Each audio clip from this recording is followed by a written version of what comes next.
savez, quand on cherche un nom, c'est pas facile du tout. Alors je cherchais quelque chose qui fasse théâtre, quelque chose qui pour les gens déjà verrait théâtre sans être obligé de mettre le théâtre de ci, le théâtre de ça. Alors j'avais choisi rideau d'abord parce que je me suis dit ça évoque tout de suite le théâtre. Ensuite, quand il s'agit de choisir la couleur, eh ben, mon Dieu, il y avait en France le rideau gris, le rideau rouge, je pense qu'il y a en France quelque chose comme ça. Alors j'ai pris vert parce que je trouvais que ça faisait espérance, ça faisait printemps. Yvette Brindamour, qu'est-ce qui vous a amené à fonder le Rideau Vert? Mon Dieu, c'est qu'il n'y avait pas beaucoup de troupes qui se produisaient à ce moment-là. C'est qu'il n'y avait que le Théâtre des Compagnons où je ne pouvais pas faire partie. J'avais fait partie de l'équipe déjà, qui avait duré à peu près 4 ans. Et j'avais fait partie du MRT français. Et ces théâtres ayant disparu, ces troupes ayant disparu, ben mon Dieu, je me suis dit qu'il ne fallait pas rester à rien faire, qu'il fallait faire quelque chose, essayer de faire quelque chose. Et à ce moment-là, j'ai réuni quelques interprètes. Je leur ai demandé s'ils étaient prêts à travailler pour rien, en réalité, sans savoir si on allait jouer. Et on s'est mis au travail sur une pièce qui s'appelait Les Innocentes de Liliane Hellman. On a répété ensemble. Et j'avais demandé à des amis, dont le juge Monpetit, qui est toujours notre président d'honneur, si on lui montrait la première partie de la pièce, s'il venait juger, que c'était assez bien, s'il nous trouverait des mécènes, si vous voulez, pour pouvoir nous produire. Alors, quand on a demandé, c'est-à-dire que ce n'est pas le juge même qui a jugé la pièce, c'est assez drôle à dire, mais c'est madame, mon petit, qui a réuni des amis. Je me souviens qu'il y avait madame Chaput-Roland qui était là, madame de Massy, enfin quelques personnes comme ça. Et c'est elles qui sont venues voir notre pièce et qui ont convaincu leur mari après de nous passer de l'argent. Alors vous avez débuté malgré tout assez modestement, si on Très, compare très avec ce que ça demande modestement. Vous aujourd'hui. comprenez, je crois que ces gens nous ont donné 100 dollars chacun à peu près. Il y avait Pierre Tissière qui en était aussi. Et mon Dieu, on a loué la salle et on a fait la publicité, on a fait notre programme et on a joué 2 fois. La salle, quelle salle? La salle des Compagnons, qui était une salle qui existait rue Sherbrooke, au coin de Lorimier, qui n'existe plus maintenant, qui est retournée. C'est une église maintenant, la catholique. Quand on l'a pris, quand le Père Le Gaulle l'avait pris, c'était une église protestante. Et il en avait fait une salle de théâtre. Maintenant, c'est une église quoi, catholique. 2 représentations seulement, c'était suffisant pour un départ? Pour être lancé Ben, vous ensuite? savez, à ce moment-là, les grands spectacles, je jouais peut-être 5 ou 6 fois. Hein, c'était tout. Alors, mon Dieu, on avait eu une très bonne presse et la salle avait été, les salles avaient été combles. Alors on s'est dit, bah, si on essayait autre chose, peut-être que ça marcherait aussi. Alors on a décidé de monter une autre pièce. Et là, je crois qu'on a fait 4 ou 5 représentations. Et ensuite, bah, ça s'est enchaîné, vous savez. Le Rideau Vert à 15 ans, si on dressait un petit bilan ce soir. Par exemple, en 15 ans, vous avez travaillé avec combien de comédiens? On en a employé à peu près 200. Je crois qu'on a 198 comédiens qui ont passé ici. Il y en a plusieurs que vous avez découverts, comme vous disiez. Oui, oh oui, d'ailleurs. D'ailleurs, il y a eu dans la première pièce Gaétane Laniel qui a joué le rôle le plus important dans Les Innocentes. D'ailleurs, c'était un rôle très, très difficile. Et j'ai eu la chance, quelqu'un m'en avait parlé, l'avait vu au cours de François Rezet, m'avait dit cette fille serait vraiment très très bien. Alors j'avais demandé pour jouer un deuxième rôle, et quand on avait fait cet essai justement devant les gens, on avait décidé de changer le premier rôle et que ce soit elle qui le joue.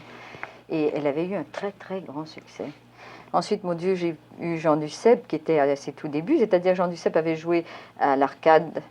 Enfin des rôles assez petits, sans importance. Alors je crois que je lui ai donné son premier grand rôle dans Ondine de Jean Giraudoux, qu'on avait joué à la salle de Jésus. Il jouait le chevalier Hans. Et il avait eu un très bon succès d'ailleurs. Et ensuite, ben, mon Dieu, il y a Gérard Poirier qui est avec moi depuis assez longtemps, qui a fait ses débuts avec moi. Je crois, moi j'avais vu dans un festival d'art dramatique, c'était peut-être la première fois qu'il se produisait en public à ce moment-là. Alors j'ai demandé pour venir avec moi, je lui ai donné plusieurs rôles.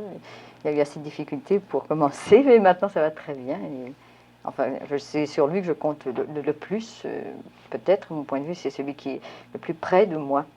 Et tout ça, c'est parce que vous avez eu foi en lui au début. Oui. Et c'est peut-être celui qui m'a causé le plus de troubles, c'est peut-être pour ça. Vous dites quelques 200 comédiens, combien de pièces? On est à la 56e pièce. Ça veut dire qu'on a fait 56 pièces. Il y a plusieurs des pièces qu'on a repris. Vous savez, on est allé jouer par exemple dans des théâtres d'été à North Hatley, à Saint-Adèle. L'an dernier, on est allé à Joliette, au théâtre de Lens. Alors, ce sont des pièces qu'on a reprises, c'est-à-dire qu'on a fait plus de 56 spectacles, mais pièces créées, c'est 56. Et combien de représentations? Je ne les ai pas comptées. Vous ne pourrez pas Là, vous dire. ça montrait, là, ça deviendrait Ah un oui, chiffre oui, beaucoup et plus comme je ne sais pas important. compter.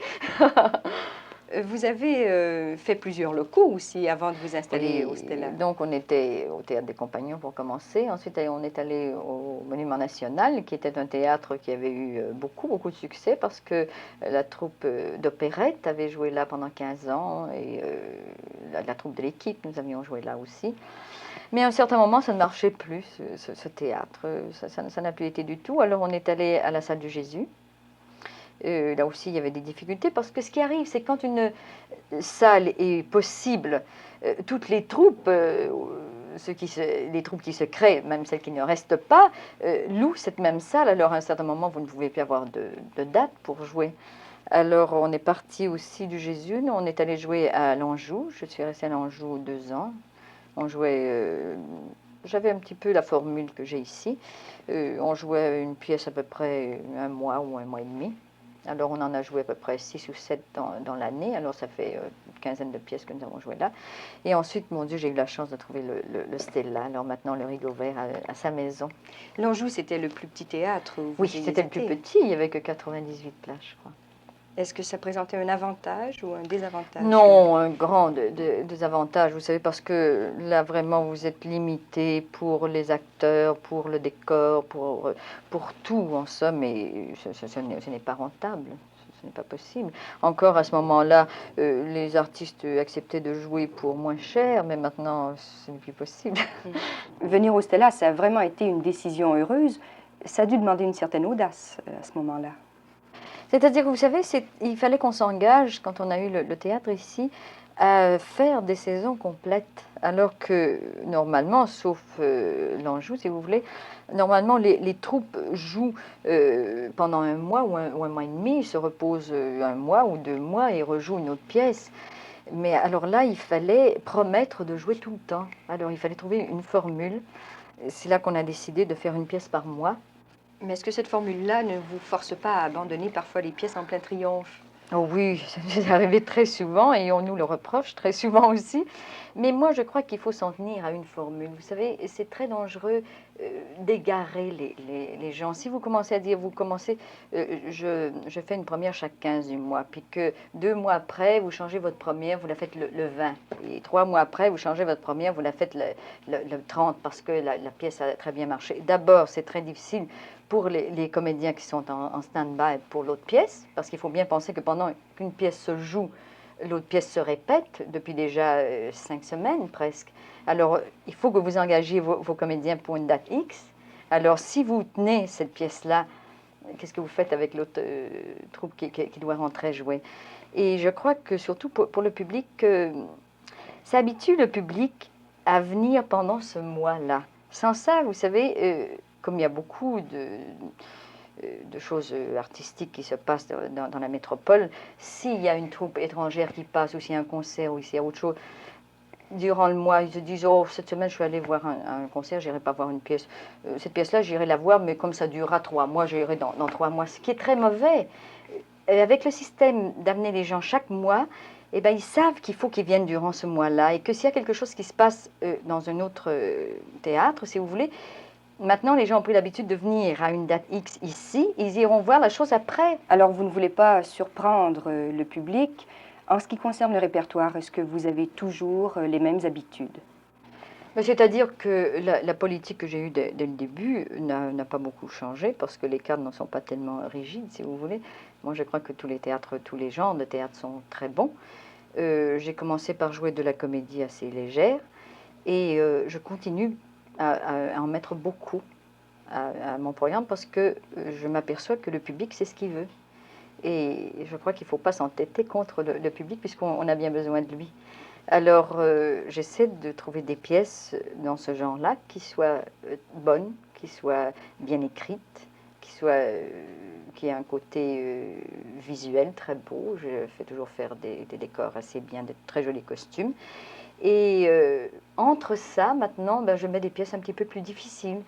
Je me suis aperçue que le public a un petit peu peur du théâtre, vous savez, ici, parce qu'on a très voulu les éduquer, si vous voulez. On a toujours voulu faire école en disant il faut que le public voit ça, il faut qu'ils apprennent ce que c'est que le grand théâtre. Vous savez, ils n'ont pas envie d'apprendre du tout. Si entre deux comédies légères qui plaisent beaucoup, qu'ils aiment beaucoup, vous leur glissez une pièce plus sérieuse, d'un grand auteur, très bien écrit, ils vont venir voir cette pièce-là. Ils vont se dire, tiens, mais je comprends très bien. Mais si vous aviez mis cette pièce-là dans un autre théâtre et pas entre deux pièces de rôle, ils ne seraient pas dérangés pour aller voir la pièce. Et une fois qu'ils l'ont vue, ben, ils sont ravis. Et ils reviendront, même si vous en mettez une autre pièce dans ce genre-là. J'avais fait cette expérience-là d'abord avec le Claudel, avec Partage de midi de Claudel. Et là, je me suis dit vraiment, si ça ne marche pas du tout, on ne pourra plus rien faire dans ce genre-là. Et vous savez que des gens, ce qui m'a touché beaucoup, c'est que des petites ouvrières qui viennent voir des pièces sont venues me voir après, qui m'ont dit c'est le plus beau spectacle qu'on ait vu de notre vie. Alors c'est assez extraordinaire. Probablement qu'elles ne seraient pas allées voir cette pièce-là si ça avait été une pièce seule qu'on présente ailleurs, vous comprenez? Mais là, elles avaient cette habitude de venir, elles sont venues pour celle-là, puis elles ont été très contentes. Et maintenant que je mette un Giraudoux, elles vont venir aussi. Tout le long des 15 ans, on a essayé justement d'avoir un répertoire de très bons auteurs. Par exemple, je vous dis, le Marivaux, si vous voulez, on m'avait toujours dit le Marivaux, ça ne prend pas ici, les gens n'aiment pas Marivaux. Je ne vois pas pourquoi est-ce qu'on n'aimerait pas le Marivaux, alors que ce sont des comédies très, très légères, très agréables. Et j'ai voulu prouver que Marivaux marchait. Et ça marchait tellement bien qu'on a fermé sur des salles pleines. Et c'est précisément Marivaux qui vous a valu la première invitation officielle que reçoive une troupe canadienne à aller jouer en France. Oui, justement. On a eu la chance d'avoir M. Malraux qui assistait à la première de Marivaux et qui nous a invités à aller jouer en France dans le cadre des échanges culturels qui se font. Enfin, ils sont en train de mettre ça sur pied en ce moment. Il faudrait qu'il y ait beaucoup d'échanges culturels entre la France et ici. Et alors, il nous a invités à aller jouer au Théâtre de France. Et qu'est-ce que vous présenterez là-bas? Ben mon Dieu, quand on en avait parlé avec M. Malraux, on a parlé d'abord de Marivaux et on a parlé de Claudel, de Partage de midi de Claudel. Et il serait souhaitable que j'aille avec une pièce canadienne, ce que je voudrais bien faire, si j'en ai une. Enfin, je n'en ai pas encore, je la cherche encore, cette pièce. J'espère que j'en trouverai une d'ici là. Les auteurs canadiens, justement, quelle place ont-ils au Rideau Vert? Oh, j'ai essayé d'en jouer. J'ai joué d'ailleurs Félix Leclerc, j'ai joué une pièce de Félix Leclerc qui avait été un très très grand succès, qui s'appelait Sonner les matines. Ensuite, j'ai joué une pièce de Roger Sinclair. Roger Sinclair, à mon point de vue, est un très bon auteur. S'il voulait continuer à travailler, il pourrait faire des choses assez bien. Malheureusement, il ne travaille pas beaucoup. Enfin, on avait joué la boutique aux anges de lui, dans le temps de l'Anjou. On a joué une pièce de Paul Gury, le Gouriadec, qui s'appelait Mère martyr. C'est une de nos premières pièces qu'on avait jouées au Théâtre des Compagnons aussi. Et il y a quelques années, j'avais essayé de faire une saison de pièces canadiennes. On avait commencé par une pièce de M. Gagnon, de Maurice Gagnon, qui s'appelait Edwige, qui n'a pas eu un très très grand succès. Et la saison canadienne s'est terminée comme ça. Maintenant, mon Dieu, je cherche des auteurs canadiens qui voudraient bien écrire pour le théâtre. Enfin, c'est très difficile à trouver parce que, vous comprenez, ils ont des problèmes parce qu'ils sont pris par la télévision et la télévision fait une consommation très grande de textes, alors ils n'ont pas beaucoup de temps. Mais enfin, si les auteurs voulaient m'envoyer une pièce qui serait susceptible d'être présentée à Paris, j'en serais très très heureuse. En plus, ben, mon Dieu, chaque année, on fait une revue qu'on appelle la revue des fêtes. Alors, ce sont des auteurs d'ici, quoi, qui la font. On a eu Albert Brie, on a eu Martin Tard, Jean Raffa, des gens comme ça, qui ont travaillé 3 ans de suite à des revues qui plaisent énormément aux gens parce que c'est sur l'actualité, enfin, sur tout ce qui se passe dans le monde, c'est pas seulement ici. C'est très agréable à faire. Au cours de ces 15 ans, quelles sont les pièces dont vous gardez le meilleur souvenir? Oh, il y en a plusieurs. Disons que la première, pour moi, la première grande pièce que j'ai montée, c'est Ondine. Pour Lucrèce, de Jean Giraudoux, La Reine morte de Monterland, qu'on a joué pour fêter notre 10e anniversaire d'existence, qui est un des plus beaux spectacles qu'on ait fait, je crois, où il y avait des décors et des costumes extraordinaires. Et c'est une pièce qui me plaît beaucoup, beaucoup. Ensuite, il y a L'Aigle à 2 têtes qui m'a plu à jouer parce que c'est spécial, c'est le rôle d'une comédienne, si vous voulez. Je ne sais pas si la pièce est vraiment extraordinaire, mais c'était très agréable à jouer. Ensuite, mon Dieu, on a fait un festival de Guitry. On a joué 2 pièces de Guitry, de bureau et N'écoutez pas mesdames. De bureau, c'est un peu ce que les Anglais disent un challenge, parce que c'est une pièce qui n'a jamais été beaucoup, beaucoup jouée. Mais enfin, c'était sentimental, si vous voulez. À ce moment-là, il y a Guitry qui venait de mourir et tout ça, et j'avais voulu faire une espèce de festival, quoi. Et ensuite, mon Dieu, on a joué Partage de Midi, qui est peut-être le plus beau souvenir que j'ai de théâtre, le rôle qui m'a plu le plus sûrement. Et ensuite, on a donné L'Alcalde de Salamea, où je ne jouais pas, mais qui est un spectacle que j'avais choisi. Je voulais prouver justement que le théâtre espagnol pouvait avoir du succès ici. Et j'y crois encore. Je crois que les grands auteurs espagnols n'ont pas été joués ici. Et je me propose d'en jouer d'autres d'ailleurs, parce que ça avait très très bien marché, L'Alcalde. C'était un des grands grands succès. Et Gilles ici. Pelletier était remarquable. Oh oui, très très bien. Mais vous avez parlé des costumes de la Reine morte. En 15 ans, vous avez dû accumuler des On a des vestiaires costumes. complets. Oh oui, alors on en a beaucoup, beaucoup, beaucoup qu'on garde. Remarquez que on transforme à l'occasion. Par exemple, quand on a joué un Feydeau, on a pris des costumes de partage. Vous vous rendez compte, parce que c'était à peu près cette même époque. Très souvent, on a transformé des costumes de la Reine morte qu'on a transformés pour l'Alcalde de Salamea. Mais alors, tout ça, quand même, reste là comme costume. Mais c'est agréable, justement, pour fêter notre anniversaire. À un bal, chacun des interprètes qui a passé ici va porter un de ses costumes. Et votre spectacle du 15e anniversaire, c'est un Giroud. C'est La guerre de Troie n'aura pas lieu. C'est une pièce que j'ai eu envie de jouer il y a déjà très très longtemps. Et j'avais peut-être pas les interprètes pour le jouer à ce moment-là. Cette année, j'ai cru que c'était le temps de le faire. Et c'est ce qu'on donne pour notre 15e anniversaire, je dis bien. Et on a été invité justement à donner ce spectacle-là à l'ambassade de France à Ottawa.